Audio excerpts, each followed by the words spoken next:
Em abril, a Petrobras vai ter um novo conselho administrativo. Essas pessoas, elas estão sendo escolhidas agora, e assim, isso é muito, muito importante, porque elas vão definir como é que vai ser aí essa política de preços da Petrobras daqui para frente, né? Ou elas vão ajudar a definir isso, e isso é assim importante, cara, para todos os setores da economia brasileira.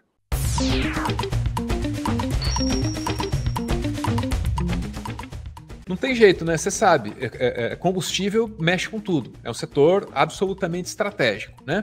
E o Brasil hoje, ele tem um problema chamado PPI. O governo Bolsonaro dizia muito que o problema da gasolina era o ICMS, não era isso? E o problema acaba sendo o PPI, é outra sigla, né? O preço de paridade de importação. Isso foi instituído, a gente já explicou isso aqui antes, hein? Lá no governo Temer. E basicamente é um faz de conta. Vamos fingir que a gasolina brasileira é importada. Vamos fingir que é importado, porque aí fica mais caro e tem mais dividendos para distribuir entre os acionistas depois, né? Essa é a história básica do PPI. Só que aí, mexer nisso é muito difícil, politicamente muito difícil, né? E o que a gente faz? A gente incentiva, a gente pressiona daqui porque estão pressionando de lá. O mercado está pressionando. Então vamos nós, sociedade civil, pressionar aqui de baixo, né? Não queremos fingir que a gasolina veio de fora, inclusive com os preços embutidos aí de transporte, etc. e tal, né? O Boulos fez uma fala muito boa sobre isso no parlamento. Está na hora de ir trazendo esse assunto à tona, tá? Sabe por quê, né? Eu mencionei aí. O Conselho Administrativo, chegando em abril. Esses caras têm que chegar ali, ó, no ponto de pressão, assim, ó. Falar sobre o tema que o Brasil todo discutiu desde segunda-feira, que é a questão do preço dos combustíveis, e que às vezes foi tratado de uma forma leviana, até demagógica, eu diria. Discutir o preço dos combustíveis a sério é discutir a paridade de preço de importação, a política de preços da Petrobras. O que é essa política? Hoje, aliás, desde o governo Temer, quando o Pedro Parente era presidente da Petrobras, se adotou uma política injustificável de equiparar o preço da gasolina aqui no Brasil ao preço internacional. Ou seja, se amanhã explode um poço de petróleo na Arábia Saudita, vai aumentar o preço da gasolina em São Paulo, no Rio de Janeiro, em Recife, aqui em Ceilândia, no Distrito Federal. Mesmo que isso não tenha nada a ver com o petróleo que chega na bomba dos postos. Doideira, né? Porque daí a explosão de qualquer coisa lá longe, rapaz, gera lucro para o acionista, hein? A explosão acaba sendo boa para alguém? É isso?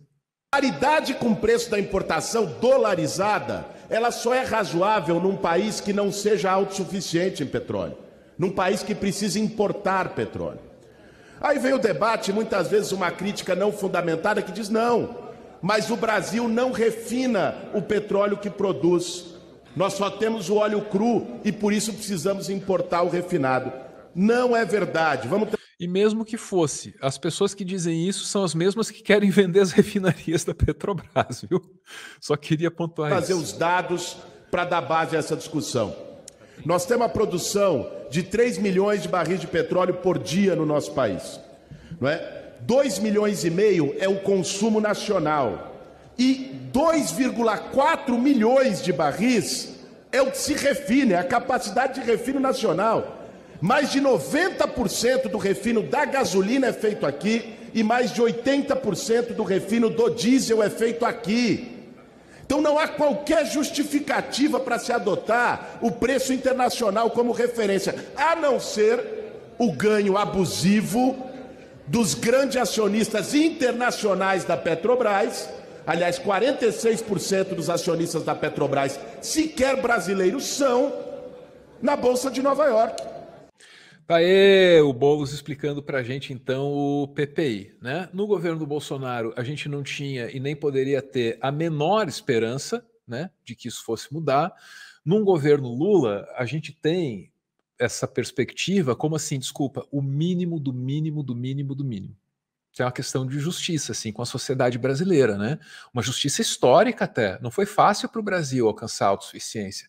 Daí a gente joga isso fora para fingir que aqui só tem gasolina importada. A gente joga isso fora em nome de quê? Em nome de quem? Né? O que, que eu estou ganhando com isso? Não sei, isso é que eu estou me ferrando por causa disso. Você aí do outro lado também. Ah, mas eu tenho ações da Petrobras. Não, querido, não seja assim. Essa conversa não é contigo. Confia no tio. Essa conversa não é contigo, né? A gente tem no governo do Lula gente que percebe o tamanho desse problema e gente que quer mudar essa realidade. O presidente da Petrobras, que é o senador Jean Paul Prats, eu gosto muito dele, preciso ter uma gratidão muito grande, porque lá na CPI da Covid, ninguém nem sabia quem a gente era. Ele vai no plenário lá e fala: tô vendo aqui a CPI pelo Meteoro, com a Soraya, que era a senadora de direita lá, Soraya Tronic e tal, né? Então isso foi muito legal. O Jean Paul tem uma carreira sólida no setor dos combustíveis e tal. E é a mesma percepção que a gente tem de um Flávio Dino, de um Silvio Almeida. É o cara certo, na hora certa, no local certo, mas com uma missão que pode ser às vezes um pouco inglória, um pouco difícil, né? Então a gente leva assim com paciência, mas também com pressão, porque não tem outro jeito. Não tem outro jeito. O presidente da República, ele vai sofrer pressão. O presidente da Petrobras, ele vai sofrer pressão do mercado de lá e da sociedade civil de cá. É assim que tem que ser, né? E o que a gente sabe é que até abril, nem que o Jean Paul quisesse muito, nem que o Lula quisesse muito, eles poderiam fazer qualquer coisa. Até abril, o PPI fica por aí. Vamos entender por quê. Valor de combustíveis, tem mais uma informação bem importante, a apuração do Pedro Duran, nosso repórter aqui da CNN. A política de paridade de preços de importação da Petrobras não deve ser alterada até a posse do novo conselho, que está prevista para o mês de abril, como a gente estava aqui falando. A informação foi confirmada por fontes da Petrobras que participaram daquela reunião com integrantes do governo Lula. Segundo eles, não há um esforço fora da curva ou uma proposta milagrosa do governo federal para diminuir o impacto do fim da isenção dos impostos federais sobre gasolina, gás veicular e etanol. E garantiram que a política de paridade de preços está mantida e não deve sofrer mudanças, pelo menos até abril, quando, reitero aqui, o novo conselho deve tomar posse. Beleza.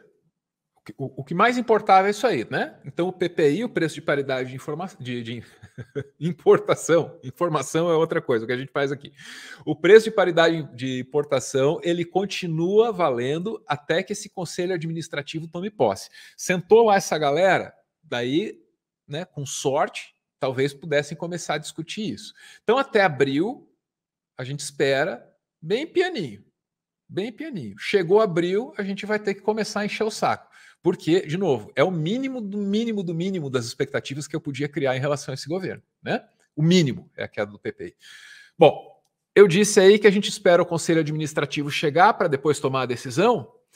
Então precisamos saber como é que esse Conselho Administrativo chega lá. Quem é que indica esses caras? Né? De onde vem o Conselho Administrativo da Petrobras?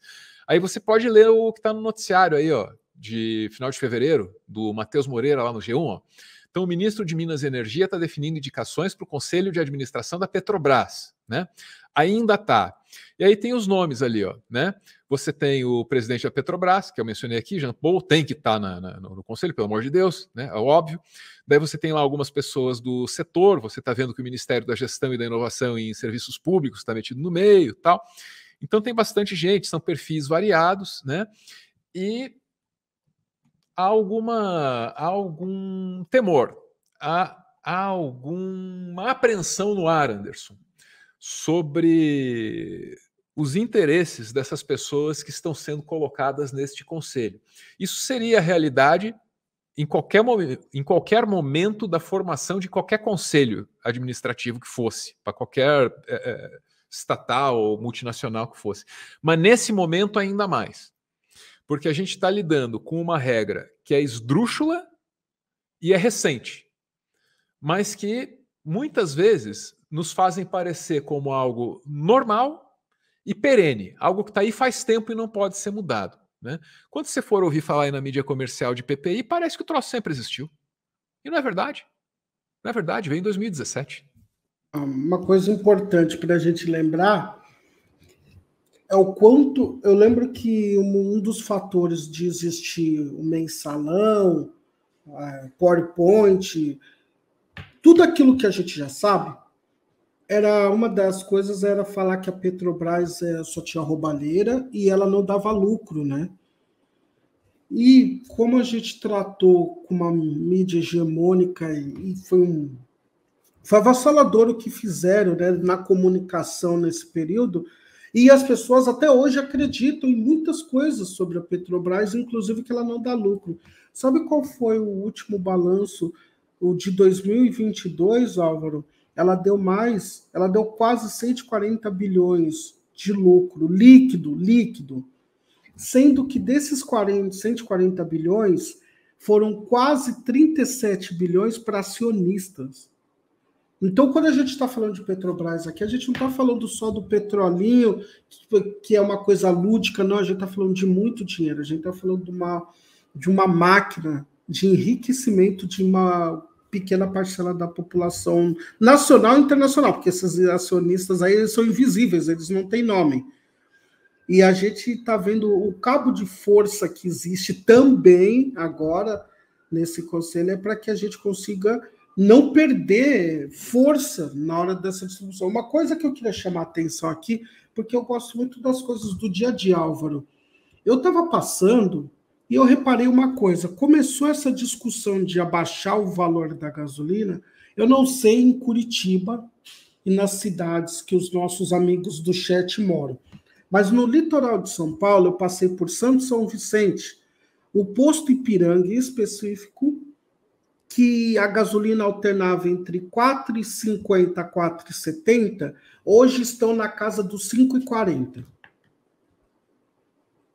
Uma coisa que é uma explicação que eu não sei o que aconteceu, motivação, me lembrou muito a Black Friday, que como que funciona a Black Friday no Brasil? O produto custa R$ 5,00 no início do ano. Quando chega em setembro, ele aumenta para 15. Aí, quando chega em novembro, dezembro, a Black Friday, ele abaixa para 9. Você tem a sensação que está pagando mais barato. Eu imaginei que estava acontecendo isso, porque, como falou em diminuir, eles aumentaram para aproveitar o máximo de lucro, para quando vier essa diminuição na bomba obrigatório, porque isso é obrigatório, eles já lucraram uns 2, 3, 4 dias. Porque você pensa, ai, Anderson, mas vai lucrar 2, 3 dias de bomba? Você sabe que eu conheço um cara, não, ele não é meu amigo, mas assim, eu fui pesquisar porque eu queria saber sobre combustível, Álvaro. Eu descobri algumas coisas que eu sempre tive dúvida. Quanto de gasolina cabe num posto de gasolina? Quanto que paga por litro? Um posto paga às vezes R$4 por litro de gasolina. Um posto cabe em torno de 20 a 30 mil litros de gasolina lá na parte de baixo. E o que faz baratear, isso aqui é uma informação pública, a gasolina, além de ter posto, não estamos falando daquele posto que mistura com água, o que faz baratear a gasolina é quando o dono do posto tem caminhão próprio. Isso faz toda a diferença. O caminhão próprio, me explica. Isso, ele tem o caminhão de combustível para recarregar o combustível do posto é do próprio dono do posto. Aí ele não tem a manutenção de comprar e alugar um caminhão para trazer gasolina para o posto dele. Isso faz toda a diferença para você ver gasolina nessas diferenças, porque você nunca vê. Tem coisas desesperadoras. Tem um lugar que é 20 centavos mais barato, depois aumenta. Por quê?